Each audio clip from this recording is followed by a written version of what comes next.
ഉത്തരവാദിത്വമുള്ള ഏറ്റവും ചാലഞ്ചിങ് ആയിട്ടുള്ള ഒരു കാര്യമാണ് എന്ന് കരുതുന്ന ഒരു വ്യക്തിയാണ് ഞാൻ പലയിടത്തും സംസാരിക്കുന്നത് പോലെ നമ്മൾ ഭൗതികശാസ്ത്രം പഠിക്കുമ്പോൾ നമ്മൾ പഠിക്കും ഒരു എനർജി നഷ്ടപ്പെടുകയില്ല, ഒരു എനർജി മറ്റൊരു എനർജിയായിട്ട് ട്രാൻസ്ഫോം ചെയ്യപ്പെടുകയാണ് ചെയ്യുക, രൂപാന്തരപ്പെടുകയാണ് ചെയ്യുക.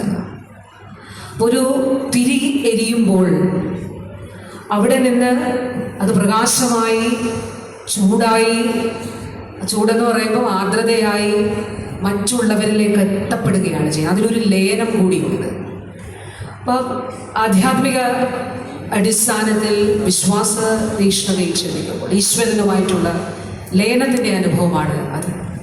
അതോടൊപ്പം തന്നെ അത് സമൂഹത്തിന് സ്വന്തം ഊർജം സമൂഹത്തിന് പകർന്നു കൊടുത്തുകൊണ്ടുള്ള മറ്റുള്ളവരിൽ സൃഷ്ടിക്കുന്ന ഒരു രൂപാന്തരം കൂടിയുണ്ട്. ആ രൂപാന്തരത്തെയാണ് കാരുണ്യമെന്നും ആർദ്രതയെന്നും സ്നേഹമെന്നും ബഹുമാനപ്പെട്ട ജയകുമാർ സാർ ഇവിടെ പറഞ്ഞ 3 കാര്യങ്ങൾ സിസ്റ്റേഴ്സ് നമ്മളോട് വാക്കുകളിലൂടെ അല്ലാതെ ജീവിതം കൊണ്ട് പറയുന്നുണ്ട് എന്നുള്ളത് തീർച്ചയായിട്ടും അതിനോട് പൂർണ്ണമായി ഞാൻ യോജിക്കുന്നു.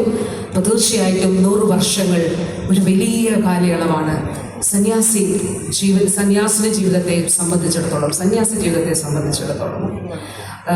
അതോടൊപ്പം ഈ അവസരത്തിൽ ഒരുപാട് വ്യക്തിത്വങ്ങളെ കൂടി ഞാൻ ഈ അവസരത്തിൽ തീർച്ചയായിട്ടും ഓർത്തു പോകുന്നു. അഭിനന്ദ നമ്മുടെ അത്യുന്നത കർദിനാൾ പിതാവ്, അതുപോലെ അഭിനന്ദ പിതാക്കന്മാരെല്ലാവരും ഈ വേദിയിലുണ്ട്. ഞാൻ എൻ്റെ അമ്മയുടെ ഗ്രാൻഡ് മദറിൻ്റെ ഫാദറാണ് പുത്തൻപുരയ്ക്കൽ അച്ഛൻ, കടമനിട്ട അച്ഛൻ.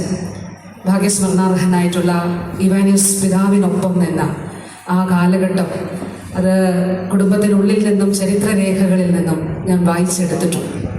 ഈ സഭയുടെ മുന്നോട്ടുള്ള എല്ലാ പ്രയാണത്തിലും എല്ലാവിധമായിട്ടുള്ള ഹൃദയം നിറഞ്ഞ ആശംസകളും നേർന്നുകൊണ്ട് അതോടൊപ്പം അതിന് ഈ സന്യാസി സമൂഹത്തോടുള്ള ആദരവും സ്നേഹവും നന്ദിയും ഹൃദയപൂർവ്വം അറിയിച്ചുകൊണ്ടും അനേകം ജീവിതങ്ങളെ കാരുണ്യത്തിൻ്റെ കൈകളെ വിലങ്ങുവയ്ക്കുമ്പോൾ അതിനെതിരെ ശബ്ദമുയർത്തിക്കൊണ്ട് ഒരു സന്യാസിക്കും ഒരു സന്യാസിനിക്കും ഒരു വ്യക്തിക്കും അതുണ്ടാകരുത് എന്ന് ഓരോരുത്തരും ഏറ്റുപറഞ്ഞുകൊണ്ട് അതുണ്ടാകാതിരിക്കേണ്ടത് എൻ്റെ ഉത്തരവാദിത്തമാണ് എന്ന പ്രതിജ്ഞ ചൊല്ലിക്കൊണ്ട് തീർച്ചയായിട്ടും ഈ അവസരത്തിൽ എല്ലാ ആശംസകളും നേർന്നുകൊണ്ട് എൻ്റെ വാക്കുകൾ ചുരുക്കുന്നു. നന്ദി, നമസ്കാരം.